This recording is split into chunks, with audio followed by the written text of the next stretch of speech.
Got a 2014 Chevy Silverado. Needs a new starter. Going to show you how to swap that out. And an easy way to do it. Simple trick that'll make your life a lot easier. So watch this video and I'll show you how to do it quick and easy. Just going to jack it up. Put some jack stands under there. There's plenty of frame for you to grab a hold of. Pull the tire off and then pull all of that plastic out because the starter is going to be right in there on the passenger side.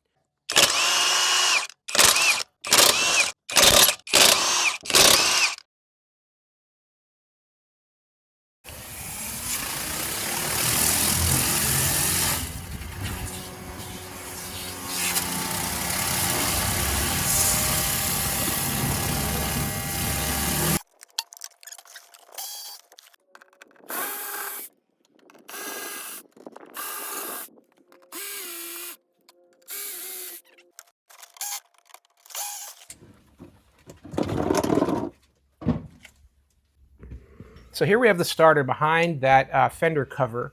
You're going to see three things we're going to deal with. That bolt on the left, that is holding the starter onto this heat shield, that little rectangle. Then you've got your battery cable top right, and that cylindrical thing below the battery cable, that is an electrical cable inside of the heat shield again. And we're going to be removing that as well. And before you do anything to remove the starter, you're going to want to take the positive side off of your battery here. So remove this cable, completely disconnect your battery. So that way when you're dealing with the battery cable on the starter, you don't get any shorts. I'm going to take off the bolt for the battery cable. You're going to need about a 12-inch extension to get beyond the frame and a 13mm socket, a little bit of a deeper socket. Then you can remove that cable, put it to the side. And then the electrical plug, it has a heat shield. You can slide that down and the whole thing should just come unplugged.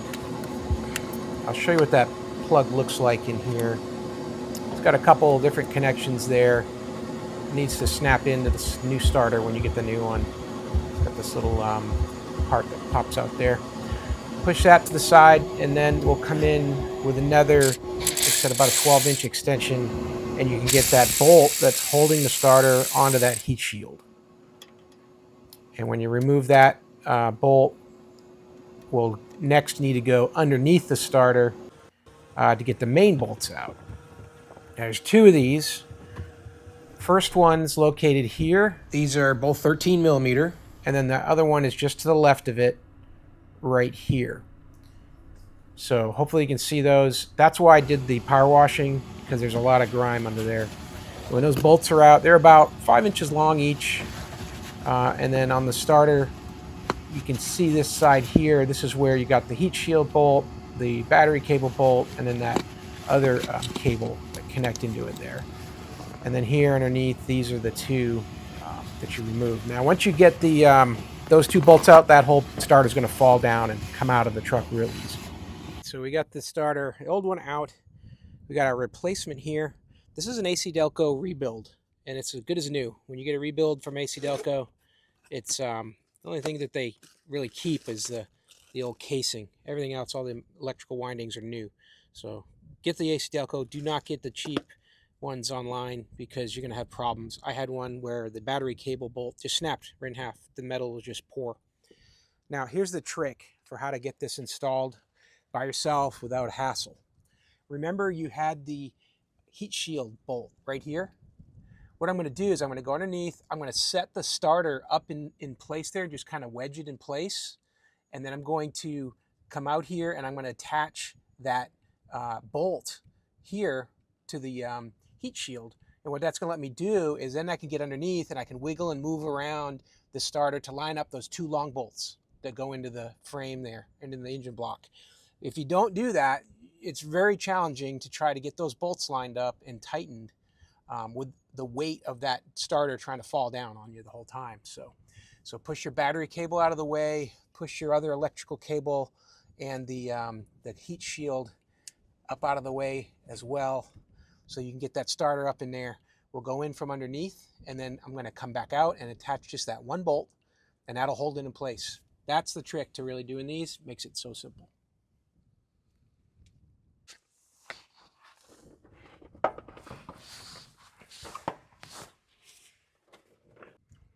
Now right here, what you can see, just wedge the starter up in there, and you can see that's the hole for that bolt that goes to the heat shield. And there's the heat shield hole right there.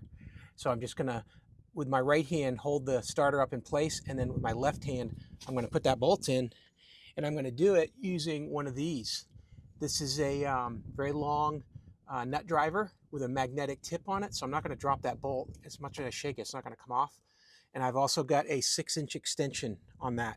That'll allow me to go right here across the frame, and I'll have plenty of space to put my impact or my wrench on there to tighten that up.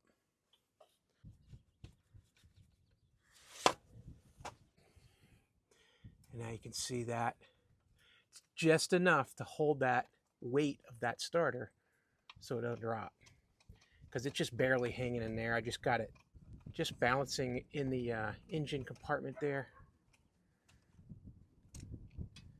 And now I'm going to go back underneath, and I'm going to put those 2 bolts up, line them up, and tighten them up.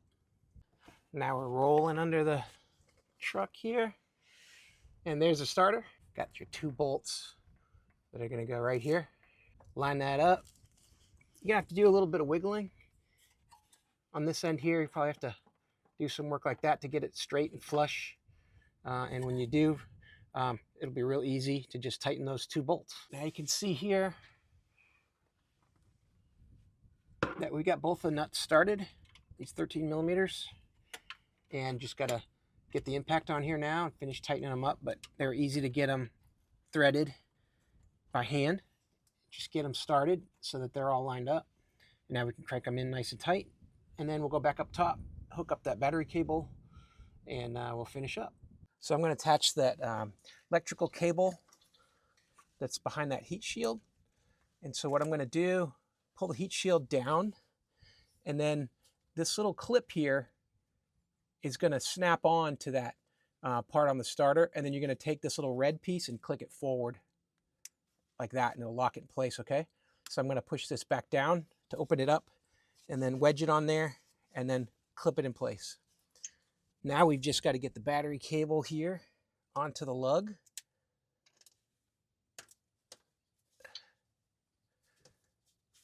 And then we're going to come back in with our 13 millimeter bolt with a washer. Get that started on there.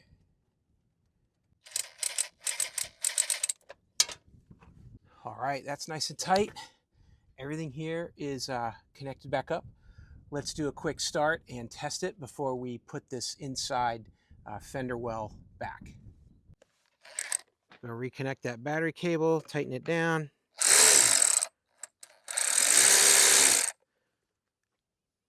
Go ahead and see if it'll start.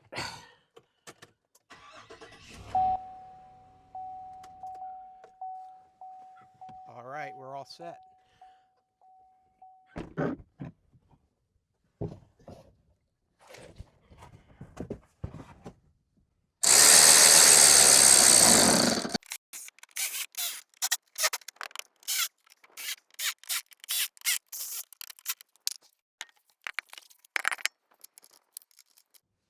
So there you go, step by step. That's how I swapped out the starter on my Chevy Silverado.